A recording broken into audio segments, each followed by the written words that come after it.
Hi students maths lab चले आपण मानकु स्वागत। आज आम देखा नवम श्रेणी समर वेकेशन हॉलिडे होमवर्क बा ग्रीष्मकालीन गृह कार्य देखा। तो से ग्रीष्मकालीन गृह कार्य आज आम साहित्य देखा। साहित्य सब क्वेश्चन गुड़ाक आज आम डिस्कसन करवा। ता पूर्व कही रखी जो पिला माने आम चैनल को नुआ आसीच से आम चैनल को शीघ्र सब्सक्राइब कर, लाइक कर और सांग मानक शेयर कर। देख आम प्रथम दिखाई साहित्य एक नंबर दि जाइए जे वंदे उत्कल जननी कवितारू कविंकर देशभक्तिर परिचय दियो। तो सेटा मु पुंखानुपुंखन भाव में आलोचना कर तमें मैंने देखिक लिखिनियो। ओडिया साहित्यर जड़े अनन्य प्रतिभा होउचंती कांत कवि लक्ष्मीकांत महापात्र। एही कालजयी श्रेष्ठंकर जन्म हुए 1888 मसीहा डिसेम्बर 9 तारिख माणबसा गुरुवार दिन। तांकर पैतृक ग्राम थिला भद्रक जिलार तालपदा ग्राम। तांकर अनेक सारस्वत सृष्टि मध्यरे गल्प बुढ़ा शंखारी, उपन्यास कणामामू, लालिका चटक चंद्रहास चंपू, प्रबंध शरीर माद्यांग इत्यादि तांकर अमर करी रखिछंती। तांकर रचित वंदे उत्कल जननी जातीय संगीतटी सारा ओडिशावासी मन को आकर्षित करथिला। उत्कल मातार गभावर्धन सभावर्धन करिथिबा एही संगीत को ओडिशा सरकार 2020 मसीहा जून 7 तारिख रे राज्य संगीतर मान्यता प्रदान करिसंती। एही कविताटी रे कवि निजर देशात्मबोधक भावना को अति सुंदर भाव में परिपुष्टन करिसंती।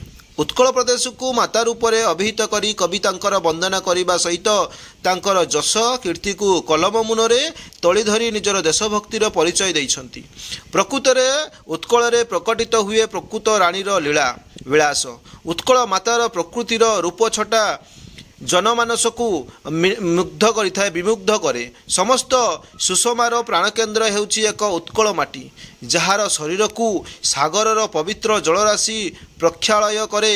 राशि राशि ताल तमाल तरु जार शरीर को आवृत करिथाए, जार शीतल पवन प्राण को पुलकित करे। नील पर्वतमाला तरंग जादृश जहा देह को सजाई थाए। पक्षी मानकर सुमधुर कलराब जेउठारे मुखरित होइथाए से तो हेउची आमर उत्कल माता। कविंक भाषा रे पूत पयोधि विधयित शरीरा ताल तमाल शुभदित सीतीरा शुभ्रतटी निकूल शिखर समीरा जननी जननी जननी।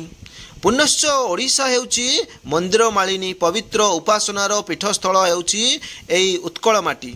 जगी ऋषि मानकर पवित्र वासस्थली भाव में यह परिचित। अनेक चीर योद्धा मानकु एक उत्कल जननी निजर कोଳରେ धारण करिछि। जो मानक शौर्य वीर्य साहस शत्रु मानकु धराशायी करिछि। कविंक भाषा रे उत्कल सुरवर दर्पित गेहा अरिकुल सणित चर्चित देहा विश्वभूमंडल कृतवर स्नेहा जननी जननी जननी।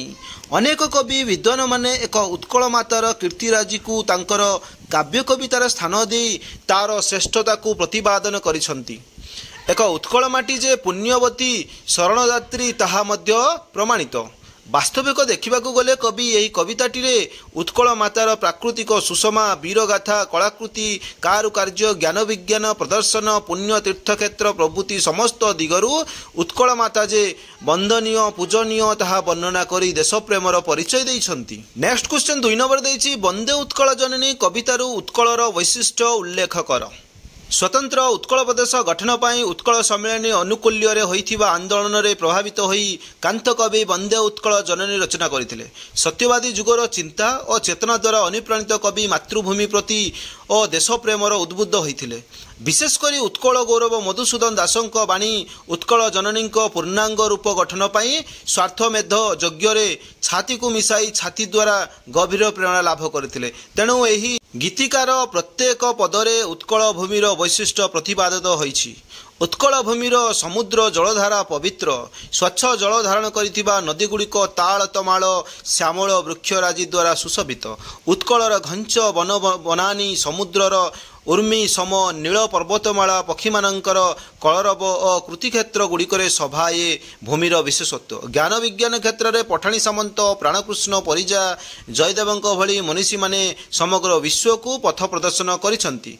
ए भूमि आध्यात्मिकतार महान पीठ जोठारे जगतर नाथ जगन्नाथ विराजित मंदिर मालिनी एही राज्य रे बहु जोगी उपासक महर्षि मानकर आविर्भाव घटी। ए भूमि शांति मैत्री प्रीतिकर भूमि। मात्र जन्मभूमिर स्वाभिमान और स्वाधीनता रक्षा पाई वीर प्रसविनी मातार बहु यज्ञ योद्धा और शासक निजर वीरत्व और बलिदान द्वारा शत्रु मानक रक्तरे भूमि को रक्त रंजित करि पारिथिले। कविश्रेष्ठ विद्वान और मनीषी माने ये पवित्र भूमि रे जन्मग्रहण करी निजर त्यागपूत जीवन द्वारा ये माटी को धन्य वरेण्य और अनिंद्य करि पारिछंती। एसबु वैशिष्ट्यता वर्णना करी कवि उत्कल प्राणतार परिचय प्रदान करिछंती।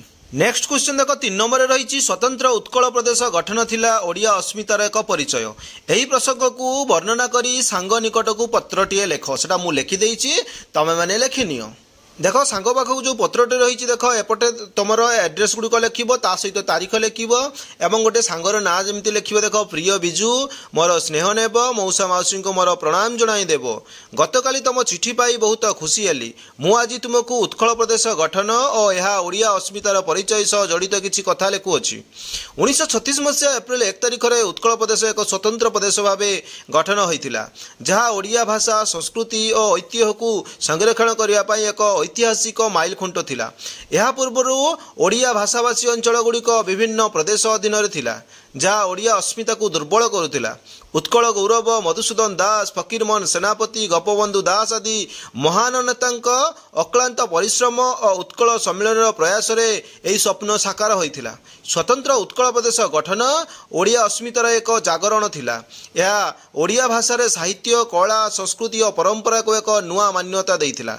आज ओडिशा यार समृद्ध जगन्नाथ संस्कृति नृत्य और शिल्पकला पई विश्वव्यापी परिचित। यही गठन आमको आमर मूल सह जड़ित रहिबाकू शिखाइछि। तुमे मध्य एही गौरवमय इतिहास विषय आलोचना करी ओडिया अस्मिता को प्रोत्साहन दियो। ए विषय रे तुमर मतामत मो निकट को वर्णना करी लिखिब। एति तुमर प्रिय सांग बंटी एपटे लिखिब प्रेरक, सेपटे लिखिब प्राप्तेसु। ठिकाणाटा को तले तले जे जार लिखिदब। बुझिले कि नहीं? नेक्स्ट क्वेश्चन 4 नंबर रही रचना लेख ग्रीष्म ऋतु। बर्तमान ग्रीष्म ऋतु छुट्टी पड़ी, तेणु से ग्रीष्म ऋतुर रचना लिखा कही उपक्रम समय निरूपण प्रकृति पर्वपर्वाणी जनजीवन उपर प्रभाव जनसचेतनता और उपसंहार सेटा मुझे लिखिदे तो मैंने देखिक लिखिनियो। देख ग्रीष्म ऋतु कौन रही उपक्रम वर्षक 12 मास 6 ऋतु से ग्रीष्म ऋतु अन्यतम। बैशाख और ज्येष्ठ मास को ग्रीष्म ऋतु कहुए। यही ऋतु रे प्रचंड खरा सहित झांझी पवन बही थाए। यही समय देहरु भीषण झाड़ बाहर, शरीर क्लांत लगे और ठंडा पानी पीवा को इच्छा हुए। प्रखर खरा हेतु दिन 10टा भितर घर पदा को बाहर कष्टकर होता है। यही ऋतुर अनेक समय कालबैशाखी देखा देता है। फल हठात खूब जोरे पवन बही गछ उपाड़ी देवा सहित डालपत्र भांगी पकाए और वर्षा होता है। अपकारिता ग्रीष्म ऋतु जलर अभाव देखा जाए। प्रचंड सूर्यताप नदी नाल पोखरी कूआ आदि जलाशय सुखी जाए। जलाभाव जो पशुपक्षी और मनुष्य समस्ते हैरान हुंती। गाँ गंडार लोक मैंने चाल घरे बास करुथिबारु अग्नि भयर डर रही है। ग्रीष्म प्रभाव में गछलतारू पत्र सुखी झड़ी पड़े। फल कौन हुए ना चौदिग श्रीहीन देखा जाए। अनेक समय प्रचंड खरा सही न पारी बहु प्राणी जीवन हराई था। यही ऋतु अनेक समय कुआपथर सह झड़ तोफान हुए। यह द्वारा आंब प्रभृति खरादिनिया फल पनीपरिबा और फसल नष्ट होता है। उपकारिता कौन ना ग्रीष्म ऋतु भयंकर हेले मध्य यह बहु उपकार करिथाए। ग्रीष्म ऋतु नथिले वर्षा ऋतु आसी न थांता। ग्रीष्म प्रभाव में वर्षा ऋतु आगमन होता है। यह द्वारा पृथ्वी शस्य श्यामला हो उठे। पर्वपर्वाणी कौन हुए ना ग्रीष्म ऋतु अनेक पर्वपर्वाणी पड़ता है, जेपरिक पणा संक्रांति, शीतल षष्ठी, स्नान पूर्णिमा, रज पर्व इत्यादि। कर्ममय जीवन को सरस सुंदर करने सहित ग्रीष्म कष्ट को सामान्य लाघव करने आंबे माने पर्वपर्वाणी पालन करी आनंद अनुभव करिथाउ। शेष कथा कौन रही ना पृथ्वी जदि गोटे ऋतु लगी रहंता तेबे जीवन शुष्क और निरस बध हुंता। यह छड़ा लोक मानकर काम करने शक्ति कमी जाता। तेणु ग्रीष्म ऋतु कष्टदायक हेले मध्य यह द्वारा अनेक उपकार होता है और यही ऋतु वर्षा ऋतु जन्मदाता अटे। नेक्स्ट प्रश्न 5 नंबर रही व्याकरण बही शब्द गठन पाठर समस्त प्रश्नर उत्तर प्रस्तुत कर। देख शब्द पाठर जो रही तो सेगुड़ाक मुझे देदे व्याकरण रे, तो सेगुड़ाक लिखिनब प्रश्न सहित मु उत्तर एका बेले देदे लिखिनियो। व्याकरण रे 1 नंबर प्रश्न रही शब्द काहाकू कहंती। एक बा एकाधिक वर्णर मिलन जितेबले किसी अर्थ प्रकाश करे सेतेबले ताहा शब्द पदवाच्य होता है। अर्थात एक बा एकाधिक वर्ण मिलित होई कौनसी अर्थ प्रकाश करुथिले ताकू शब्द कुआଯାଏ। शब्द केते प्रकार कौन कौन शब्द साधारणतः तीन प्रकार सेगुड़िक है तत्सम तद्भव और देशज। 3 नंबर प्रश्न रही नई शब्दटी केउ मूल शब्द उत्पन्न होईछि। नई शब्दटी नदी मूल शब्द उत्पन्न होईछि। गधर तत्सम रूपटी कौन ना गधर तत्सम रूपटी होछि गर्धव। 5 नंबर दिखाई द्राविड़ भाषा आम भाषा को आसीथिबा दुईटी शब्दर नाम लेख आरिसा एवं एंडुरी। 6 नंबर देछि अकल शब्दटी केउ भाषा आम भाषा को आसीछि जाबनिक भाषारू अकल शब्दटी आसीछि। 7 नंबर देछि आम भाषा रे प्रचलित हेउथिबा 5टी इंग्राजी शब्दर नाम quo table bench pencil doctor एवं अस्पताल एगुड़ाक कौन को ना आम इंग्राजी एगुड़ाक किंतु आमे ताकू उड़िया रे कहि थाउ। बुझिले कि नहीं। 8 नंबर प्रश्न देछि निम्नलिखित शब्द गुड़िकर लिंग परिवर्तन कर किशोर वधु बंगुली बगुली एवं पिता स्वामी। किशोर किशोरी हम वधुर बर हम बगुलीर बग हम पितार माता हम स्वामीर स्त्री हम। बुझेगा कि नहीं। 9 नंबर देछि वचनर संज्ञा निरूपण कर जो व्यक्ति बा वस्तुर संख्या जना पड़ी थाए ताकू वचन कुआଯାଏ। 10 नंबर देछि पूत परसौत परदीर्घौत मध्य थिबा अर्थगत पार्थक्य दर्शाओ। परसौतर अर्थ हेउछि पुत्र बा पुओ एवं परदीर्घौतर अर्थ हेउछि पवित्र। 11 नंबर प्रश्न देछि कृपणर विपरीतार्थक बदक शब्दटी लेख। कृपणर विपरीतार्थक बदक शब्द होछि बदान्य। 12 नंबर देछि णेजंत अ जौंत मध्य कौन प्रभेद अच्छी। देख णिजंत प्रथम देखा मूल धातु सहित णिज प्रत्यय जोग करा गढ़ा जाइतिबा धातु को णिजंत धातु कहुए। यथा मूल धातु युक्त अणिज इक्वाल टू कौन हम णिजंत धातु। स्था युक्त अणिज समान स्थापी पठ युक्त अणिज समान कौन हम ना पाठी। तापर देख जौंत आतिशज्या को बुझाइबा पई मूल धातु रे जौं प्रत्यय जोग करा जाए।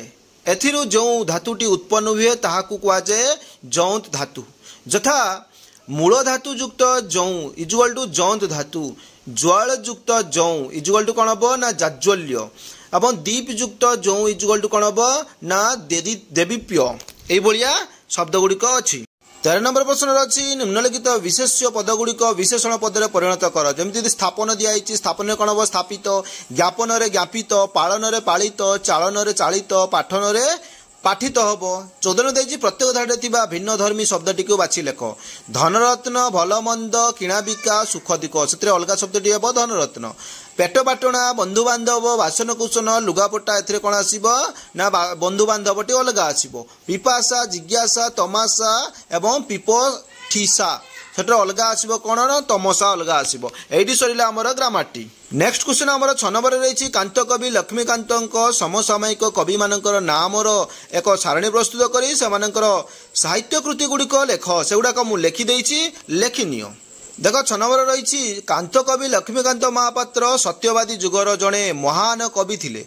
तांकर समसामयिक कविगण हेले पंडित गोपबंधु दास नीलकंठ दास गदावरीश मिश्र कृपासिंधु मिश्र वासुदेव महापात्र गदावरीश महापात्र कुंतला कुमारी सावत मायाधर मानसिंह इत्यादि।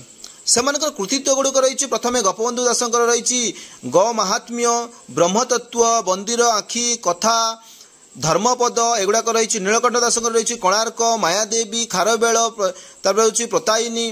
गदावरीश मिश्रंकर रही आलेखिका मुकुंद देव पुरुषोत्तम देव घंटांतर एगुड़ाक रही।